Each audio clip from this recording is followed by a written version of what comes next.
Hello guys, welcome back Dolly family blog. तो guys आज होता क्या है, मौसम थोड़ा अच्छा था जिस वजह से बारिश हो जाती है। तो मैंने सोचा चलो देखते हैं छत पर जा करके कि डॉली फैमिली क्या कर रही है बारिश में। इतने में मैं देखता हूँ थोड़ी खड़खड़ाहट की आवाज़ आती है। जीने के नीचे बैठी हुई थी डॉली, और डॉली इंतजार कर रही थी भाई की छिपकलियों का। इसको जब भी मौका मिलता है ये यहीं पर आती है और छिपकलियों को पकड़ने की कोशिश करती रहती है। लेकिन यहाँ पर अभी छिपकली थी नहीं, फिर भी ये आराम से यहाँ पर बैठकर बहुत देर तक देखती रहती है। फिर जब मैं इसे बहुत बार डांटता हूँ और बोलता हूँ तो ये आराम से वहाँ से निकल करके आ जाती है।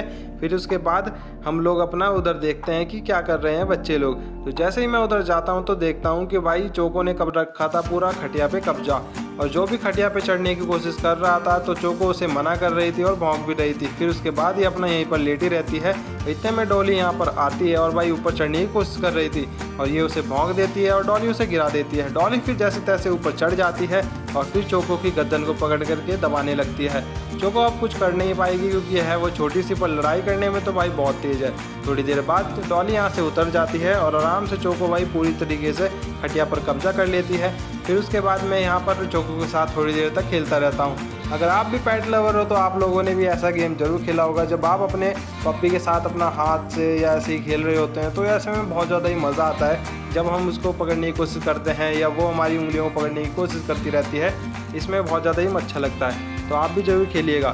साथ ही जब मैं बहुत देर तक इसके साथ ऐसे ही खेलता रहता हूँ तो कभी कभी ये मेरे पंजों पे पंजे मारती है तो कभी दांतों से पकड़ने की कोशिश करती है, जिसमें बहुत ज़्यादा ही मज़ा आ रहा था। तो थोड़ी देर तक हम लोग ऐसे ही खेलते रहते हैं। मैं देखता हूँ कि डॉली फिर दोबारा से आती है, भाई चोको उस पर भौंकती है और ये उसका गर्दन दबाने की कोशिश भी करती है। डॉली फिर भौंकती भी रहती है लेकिन भाई चोको चुपचाप रहती है और आराम से ऊपर बैठी रहती है। लेकिन अब मजाल है डॉली ऊपर चढ़ सके, क्योंकि जब उसे गुस्सा आ जाता है तो चोको अपना किसी को भी ऊपर बैठने नहीं देती।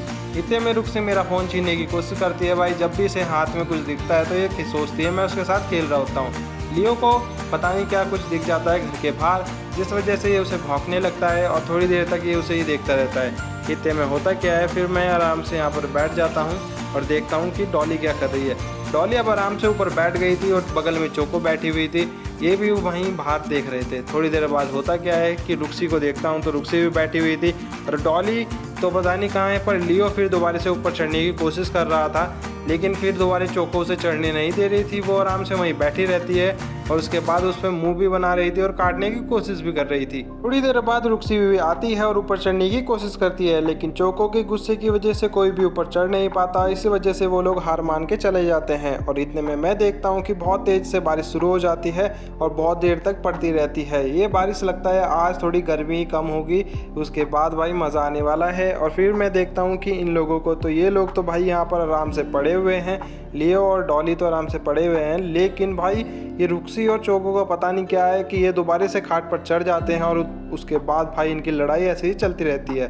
तो thank you guys, keep watching, subscribe करिए डॉली फैमिली व्लॉग को और देखते रहिए Dolly family vlog. Thank you guys.